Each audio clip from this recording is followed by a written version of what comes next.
لا يكلف الله نفسا إلا وسعها لها ما كسبت وعليها ما اكتسبت ربنا لا تؤاخذنا إن نسينا أو أخطأنا ربنا ولا تحمل علينا إصرا كما حملته على الذين من قبلنا ربنا ولا تحملنا ما لا طاقة لنا به واعف عنا واغفر لنا وارحمنا أنت مولانا فانصرنا على القوم الكافرين.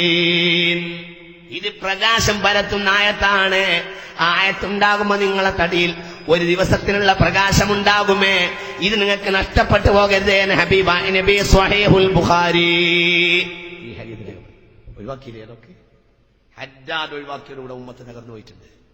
ഹദ്ദാദ് ഒഴിവാക്കിയതാണ് സമുദായത്തിന് സംഭവിച്ച 25 പ്രധാന പറഞ്ഞല്ലോ കൊല്ലം 1000 ഹിജ്റ വർഷം. ഇങ്ങനെ തന്നെയല്ലേ പറഞ്ഞത്? അല്ലേ? പറയേണ്ടവര് പറഞ്ഞല്ലോ. ഹിജ്റ വർഷം 1071 ഹളറമൗത്തിലുണ്ടായ ഭയാനകമായ അപകടത്തെ തുടർന്ന് റസൂലുള്ളാഹിന്റെ ഹദീസുകളിൽ ആപത്തിനെ തടയുന്ന ഹദീസുകൾ ഒരു കിതാബിൽ ഒരുമിച്ച് കൂട്ടിയതാണ്. അന്നത്തെ ഏറ്റവും വലിയ പണ്ഡിതന്റെ നേതൃത്വത്തിൽ. ആ പണ്ഡിതന്റെ പേരാണ് അബ്ദുല്ലാഹിൽ ഹദ്ദാദ് റളിയല്ലാഹു അൻഹു. അതൊക്കെ വലിച്ചെറിഞ്ഞു. നമ്മൾ മുദ്രാവാക്യത്തെ നടക്കുക. അപ്പൊ എല്ലാവർക്കും വേണ്ട മുദ്രാവാക്യ.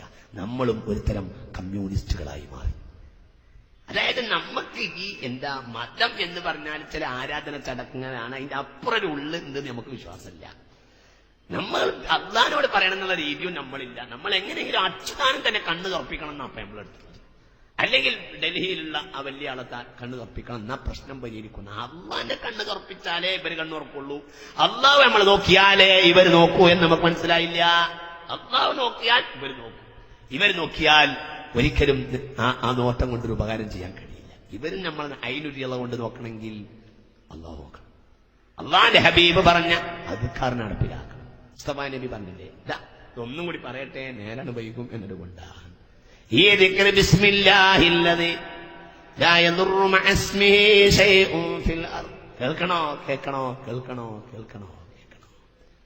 ഖാലിദ് ഇബ്നുൽ വലീദ് സൈഫുല്ലിലാഹ് ഖാലിദ് ഇബ്നുൽ വലീദ് റളിയല്ലാഹു അൻഹുവിനോട് ജൂതന്മാരായ ഒരു സംഘം ചെറുപ്പക്കാർ വന്നിട്ട് പറഞ്ഞു, നിങ്ങളെ റബ്ബിന്റെ പേര് പറഞ്ഞിട്ട് നിങ്ങൾ വിഷം കുടിച്ച് മരിക്കാത്ത അത്ഭുതം കാണിച്ചെന്നാൽ നുഅ്മിനു ബിഇലാഹിക് വബിദീനിക്, ഞങ്ങൾ വിശ്വസിച്ചോളാം. ഈ സംഭവം നൂറുകണക്കിന് രേഖയിലുണ്ട്. ഇബ്നു തൈമിയ്യ പോലും തന്റെ അൽ ഫുർഖാനു ബൈന ഔലിയാഇർ റഹ്മാനി വ ഔലിയാഇ ശൈത്താൻ എന്ന ഗ്രന്ഥത്തിൽ രേഖപ്പെടുത്തിയിട്ടുണ്ട്. ഇബ്നു തൈമിയ്യ പോലും ഇത് രേഖപ്പെടുത്തിയിട്ടുണ്ട്. ഇത് വളരെ സ്വഹീഹായ സംഭവമാണ്. അത് നിങ്ങൾ കൊണ്ടുവരും. ഞാൻ എന്റെ റബ്ബിന്റെ പേര് പറഞ്ഞിട്ട് വിഷം കുടിച്ചിട്ട് മരിക്കാതെ കാണിച്ചു തരാന്ന് പറഞ്ഞു. കൊണ്ടുവരുക. കറാമത്ത് എന്നാൽ തോന്നിയത് പോലെയല്ല. കൊണ്ടുവരുന്നു. തോന്നിയതുപോലെ നടക്കാൻ കഴിയും. തോന്നും പോലെ തന്നെ ചെയ്യാൻ കഴിയും. തോന്നാതെ എങ്ങനെയെങ്കിലും കിട്ടുന്നതൊന്നുമല്ല കറാമത്ത്. അങ്ങനെ കിട്ടിയാലും ഇങ്ങനെയും കിട്ടും, ആഗ്രഹത്തിനനുസരിച്ചും കിട്ടും എന്നൊക്കെ ഈ സംഭവം തെളിയിക്കുന്നുണ്ട്. നമുക്ക് പിന്നീട് പറയാം. അങ്ങനെ കൊണ്ടുവന്നു, വിഷം കൊണ്ടുവന്നു, വിഷക്കുപ്പി കൊണ്ടുവന്നു. വാസനിച്ചാൽ ശ്വസിക്കുന്ന വിഷമാണെന്ന് അവർ മുന്നറിയിപ്പ് നൽകി. ആയിക്കോട്ടെ, വാസനിച്ച് ഞാൻ വിഷം കുടിച്ചേരാം, നിങ്ങൾ കുറച്ചാണ്ട് മാറി നിന്നിട്ട് ഞാൻ എന്താവണമെന്ന് നോക്കോളൂ എന്ന് പറഞ്ഞു. നിങ്ങൾ അടുത്ത് നിന്നാല് വാസന നിങ്ങൾക്കെന്നെ തട്ടിപ്പോയാൽ മുമ്പ് പിന്നെ ഞാൻ ബാക്കിയുണ്ടോ ഇല്ലേ എന്ന് അറിയണമെങ്കിൽ ഇങ്ങും ബാക്കിയുണ്ടാണ്ട് നിങ്ങൾ നാൾ മാറി നിന്നാൽ ഞാൻ കുടിച്ചു കാണിച്ചു തരാം. മഹാനായ ഖാലിദ് റളിയല്ലാഹു അൻഹു ഫഖാല ബിസ്മില്ലാഹില്ലദി ലാ യദുറു മഅ ഇസ്മിഹി ശൈഉൻ ഫിൽ അർളി വലാ ഫിസ്സമാഇ വഹുവ അസ്സമീഉൽ അലീം ഫകബ്ബഹു ഇലാ ഫമിഹി ഫലം യദുറഹു. ഇബ്നു തൈമിയ്യ രേഖപ്പെടുത്തിയിട്ടുണ്ട്. ഒന്നുണ്ടായില്ല. ഈ സംഭവത്തിന് ശേഷം 20 കൊല്ലവും അദ്ദേഹം ജീവിച്ചിട്ടുണ്ട്. പിന്നെ സാധാരണ മരണം സംഭവിക്കുക ചെയ്തത്. ശ്വസിച്ചാൽ മരിക്കുന്ന വിഷം ബിസ്മില്ലാഹി ലാ യദുറു മഅ ഇസ്മിഹി. സ്വഹീഹ് മുസ്ലിം രേഖപ്പെടുത്തിയ ദിക്റല്ലേ അത്. ഇത് ജംഇദല്ലേ. ബുഖാരി മുസ്ലിം സിയാസത്തിലെ ദിക്ർ ജംഇദാണ്. ബഹുമാനപ്പെട്ട അബ്ദുല്ലാഹി അക്കാലത്തെ പണ്ഡിതന്മാർ അതും ഒരു ആപത്ത് കാരണം വലിച്ചെറിഞ്ഞു. സമുദായത്തിന് വേറുള്ളവര് മൂക്കത്ത് തൊണ്ടാൻ തുടങ്ങി. അതവിടെ ഉണ്ടായിപ്പോയത്. അള്ളാഹു നമ്മളെ കാത്തുരക്ഷിക്കട്ടെ.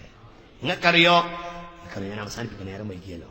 നിങ്ങൾക്കറിയോ, നമ്മൾ പറഞ്ഞല്ലോ, നമ്മൾ പറയുന്ന ഒരു ദിക്റുണ്ടല്ലോ, നമ്മൾ പറഞ്ഞല്ലോ ബിസ്മില്ലാഹി തവക്കൽതു അലല്ലാഹ് വലാ ഹൗല വലാ ഖുവത. എന്താ ഈ ദിക്ർ? എന്താ ഈ ദിക്ർ? ഈ ദിക്റിന്റെ പ്രാധാന്യം കേട്ടോളൂ. ശരിക്കും സഹീഹുൽ ബുഖാരി മദീനയിൽ ഔഫ് ബിൻ മാലിക് റളിയല്ലാഹു അൻഹു എന്ന സ്വഹാബി ഉണ്ടായിരുന്നു. സഹീഹുൽ ബുഖാരി ശ്രദ്ധിക്കണില്ലേ? ഔഫ് ബിൻ മാലിക് റളിയല്ലാഹു അൻഹു എന്ന സ്വഹാബി ഉണ്ടായിരുന്നു. ആ സ്വഹാബിയുടെ മകൻ സാലിം ബിൻ ഔഫിനെ ഒരിക്കൽ ശത്രുക്കൾ ബന്ധനസ്ഥനാക്കി. അദ്ദേഹത്തിന്റെ മകൻ സാലിം ബിൻ ഔഫ് റളിയല്ലാഹു അൻഹുവിനെ, സ്വഹാബിയുടെ പേര്, പാപ്പാന്റെ പേര് ഔഫ് ബിൻ മാലിക് അശ്ജഈ റളിയല്ലാഹു അൻഹു. അദ്ദേഹത്തിന്റെ മകനാണ് സാലിം ബിൻ ഔഫ് റളിയല്ലാഹു അൻഹു. സാലിമിനെ പിടിച്ച് ശത്രുക്കൾ ബന്ധനസ്ഥനാക്കി. ഒരു ജൂത കബീല, വലിയ പ്രശ്നമായി. ഔഫിന്റെ വീട്ടിലാകട്ടെ ഭക്ഷണം, അധ്വാനിച്ച് ഭക്ഷണം ഉണ്ടാക്കി കൊണ്ടുവന്നിരുന്നത് സാലിം ബിൻ ഔഫ് ആയിരുന്നു. സാലിമിനെ ശത്രുക്കൾ പിടിച്ചു കെട്ടുന്നതോടുകൂടെ വീടിൽ പട്ടി. ഉമ്മാക്കാകട്ടെ വലിയൊരു സ്നേഹമാണ് സാലിമിനോട്. അതുകൊണ്ട് ഔഫിന് വീട്ടിലെല്ലാം റളിയല്ലാഹു അൻഹു പെണ്ണുങ്ങൾ കരച്ചില്, ഉമ്മു സാലിമിന്റെ കരച്ചിലോട് കുടുങ്ങി, വിഷമിച്ചു. ഭക്ഷണമല്ല, ദാരിദ്ര്യം, ബുദ്ധിമുട്ട്, അതിന്റെ പുറമെ ഭാര്യന്റെ കണ്ണീര് കാണാൻ വയ്യ. നേരെ ഹബീബിന്റെ അരികിൽ വന്നു. ഹബീബിനോട് പറഞ്ഞു, നബിയെ, വീട്ടിൽ ദാരിദ്ര്യം, ഉമ്മു സാലിമിന്റെ കരച്ചിൽ, ഞാൻ വീട്ടിൽ പോകില്ലായിരുന്നു, എനിക്ക് പ്രശ്നം പരിഹരിക്കണം. ഫഖാല അക്സിറൂ ലാ ഹൗല വലാ ഖുവത ഇല്ലാ ബില്ലാഹിൽ അലിയിൽ അലീം. സ്വഹീഹുൽ ബുഖാരി. ഇതാണ് പെരുപ്പിച്ചോളൂ പറഞ്ഞു. ഒന്നും വേണ്ട, വീട്ടിൽ പോയിക്കോ. ഭാര്യയും ഭർത്താവ് അതിരുന്ന് പെരുപ്പിച്ചോളൂ പറഞ്ഞു.